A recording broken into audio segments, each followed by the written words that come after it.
Praise the Lord. എസ്തേറിൻ്റെ പുസ്തകം 9-ാം അധ്യായം അതിൻ്റെ 1 മുതൽ 30 വരെയുള്ളതായ വേദവാക്യങ്ങൾ.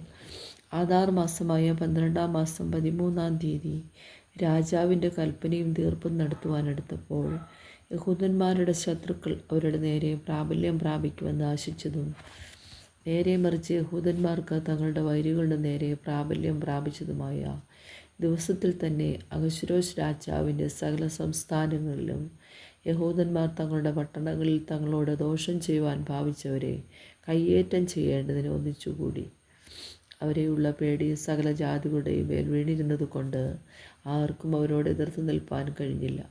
സകല സംസ്ഥാന പ്രഭുക്കന്മാരും രാജപ്രതിനിധികളും ദേശാധിപതികളും രാജാവിൻ്റെ കാര്യക്കാരന്മാരും മൊർദെഖായിയെയുള്ള പേടി അവരുടെ മേൽ വീണിരുന്നത് കൊണ്ടും യഹൂദന്മാർക്ക് സഹായം ചെയ്തു. മൊർദെഖായി രാജധാനിയിൽ മഹാനായിരുന്നു. മൊർദെഖായി എന്ന പുരുഷൻ മേൽക്കുമേൽ മഹാനായി തീർന്നതുകൊണ്ട് അവൻ്റെ കീർത്തി സകല സംസ്ഥാനങ്ങളിലും വരുന്നു. യഹൂദന്മാർ തങ്ങളുടെ ശത്രുക്കളെയൊക്കെയും വെട്ടിക്കൊന്നു മുടിച്ചു കളഞ്ഞു. തങ്ങളെ പകച്ചവരോട് ഞങ്ങൾക്ക് ബോധിച്ചതുപോലെ പ്രവർത്തിച്ചു. ശൂഷൻ രാജധാനിയിൽ യഹൂദന്മാർ 500 പേരെ കൊന്നു മുടിച്ചു. പർശ്വൻ ദാദ, ദൽഫോൻ, അസ്പാദ, പൊറാഥ, അഥല്യ, അരീദാദ, പർമസ്ത, അരീസായി, അരീദായി, വയോസാദ എന്നിങ്ങനെ ഹമ്മേദാദയുടെ മകനായി യഹൂദന്മാരുടെ ശത്രുവായ ഹാമാൻ്റെ 10 പുത്രന്മാരെയും അവർ കൊന്നുകളഞ്ഞു. എന്നാൽ കവർച്ചയ്ക്ക് അവർ കൈനീട്ടിയില്ല. ശൂഷൻ രാജധാനിയിൽ അവർ കൊന്നവരുടെ സംഖ്യ അന്ന് തന്നെ രാജസന്നിധിയിൽ കൊണ്ടുവന്നു. അപ്പോൾ രാജാവ് എസ്തേർ രാജ്ഞിയോട്, യഹൂദന്മാർ ശൂഷൻ രാജധാനിയിൽ 500 പേരെയും ഹാമാൻ്റെ 10 പുത്രന്മാരെയും കൊന്നു മുടിച്ചു. രാജാവിൻ്റെ മറ്റ് സംസ്ഥാനങ്ങളിൽ അവർ എന്ത് ചെയ്തിരിക്കും? ഇനിയും നിൻ്റെ അപേക്ഷ എന്ത്? അത് നിനക്ക് ലഭിക്കും. ഇനിയും നിൻ്റെ ആഗ്രഹം എന്ത്? അത് നിവർത്തിച്ചു തരാമെന്ന് പറഞ്ഞു. അതിന് എസ്തേർ രാജാവിന് തിരുവുള്ളമുണ്ടായ ശൂഷനിലെ യഹൂദന്മാർ ഇന്നത്തെ തീർപ്പ് പോലെ നാളെയും ചെയ്യുവാൻ അനുവദിക്കുകയും ഹാമാൻ്റെ 10 പുത്രന്മാരെയും കഴുമരത്തിന്മേൽ തൂക്കുകയും ചെയ്യണമേ എന്ന് പറഞ്ഞു. അങ്ങനെ ചെയ്തു കൊള്ളുവാൻ രാജാവ് കൽപ്പിച്ചു. ശൂഷനിൽ തീർപ്പ് പരസ്യമാക്കി. ഹാമാൻ്റെ 10 പുത്രന്മാരെ അവർ തൂക്കിക്കളഞ്ഞു.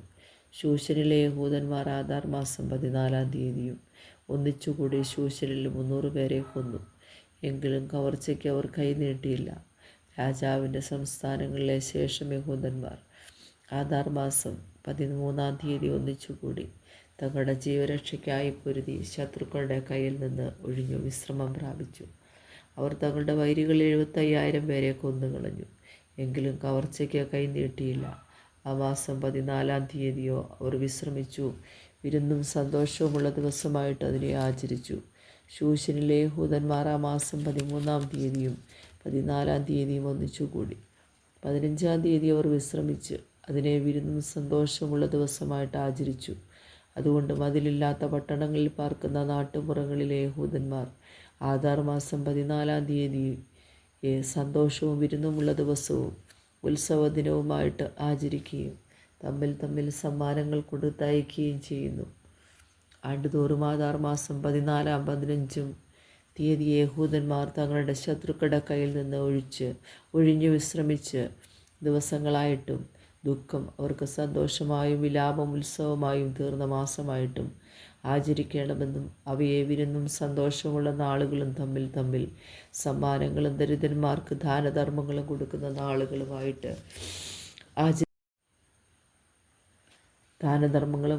നാളുകളുമായിട്ട് ആചരിക്കണമെന്നും അഹശ്വേരോശ് രാജാവിൻ്റെ സകല സംസ്ഥാനങ്ങളിലും സമീപത്തും ദൂരത്തുമുള്ള സകല യഹൂദന്മാർക്കും ചട്ടമാകേണ്ടതിന് മൊർദെഖായി ഈ കാര്യങ്ങൾ അവർക്ക് എഴുത്തയച്ചു.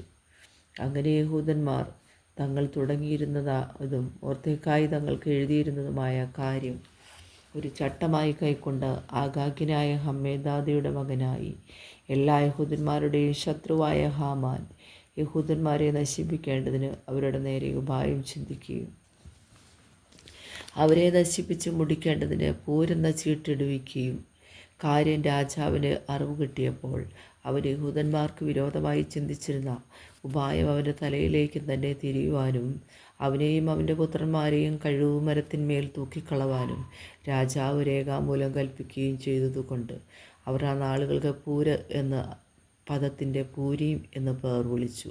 ഈ എഴുത്തിലെ സകല വൃത്താന്തങ്ങളും ആ കാര്യത്തിൽ അവർ തന്നെ കണ്ടവയും അവർക്ക് സംഭവിച്ചവയും നിമിത്തം യഹൂദന്മാർ ഈ 2 ദിവസങ്ങളെ അവയുടെ ചട്ടവും കാലവും അനുസരിച്ച് ആണ്ടുതോറും വീഴ്ച കൂടാതെ ആചരിക്കത്തക്കവണ്ണവും ഈ ദിവസങ്ങൾ തലമുറ തലമുറയായി സകല വംശങ്ങളിലും സംസ്ഥാനങ്ങളിലും പട്ടണങ്ങളിലും ഓർക്കത്തക്കവണ്ണവും ഈ പൂരീം ദിവസങ്ങൾ യഹൂദന്മാരുടെ മധ്യേ നിന്ന് ഒഴിഞ്ഞു പോകുകയോ അവയുടെ ഓർമ്മ തങ്ങളുടെ സന്തതിയിൽ നിന്ന് വിട്ടുപോകുകയോ ചെയ്യാത്ത പ്രകാരവും തങ്ങൾക്കും സന്തതികൾക്കും അവരോട് ചേരുവാനുള്ള എല്ലാവർക്കും ചട്ടമായി കൈക്കൊണ്ടു. പൂരീം സംബന്ധിച്ച ഈ 2-ാം ലേഖനം സ്ഥിരമാക്കേണ്ടതിന് അബീഹയീലിൻ്റെ മകളായ എസ്തേർ രാജ്ഞിയും യഹൂദനായ മൊർദെഖായിയും സർവാധികാരത്തോടും കൂടെ എഴുത്തെഴുതി യഹൂദനായ മൊർദെഖായിയും എസ്തേർ രാജ്ഞിയും അവർക്ക് ചട്ടമാക്കി ഇരുന്നതുപോലെയും അവർ തന്നെ തങ്ങളുടെ ഉപവാസത്തിൻ്റെയും കരച്ചിലിൻ്റെയും സംഗതികളെ തങ്ങൾക്കും സന്തതികൾക്കും ചട്ടമാക്കിയിരിക്കുന്നത് പോലെയും ഈ പൂരീം ദിവസങ്ങളെ നിശ്ചിത സമയത്ത് തന്നെ സ്ഥിരമാക്കേണ്ടതിന് അവൻ അഹശ്വേരോശിൻ്റെ രാജ്യത്തുള്ളിൽ ഉൾപ്പെട്ട 127 സംസ്ഥാനങ്ങളിലെ സകല യഹൂദന്മാർക്കും സമാധാനവും സത്യവുമായുള്ള വാക്കുകളോട് കൂടിയ എഴുത്തയച്ചു. ഇങ്ങനെ എസ്തേറിൻ്റെ ആജ്ഞയാൽ പൂരീം സംബന്ധിച്ച കാര്യങ്ങൾ ഉറപ്പായി അത് പുസ്തകത്തിൽ എഴുതിവെച്ചു. ഈ വചനങ്ങളാൽ ദൈവം എല്ലാവരെയും ധാരാളമായിട്ട് അനുഗ്രഹിക്കട്ടെ.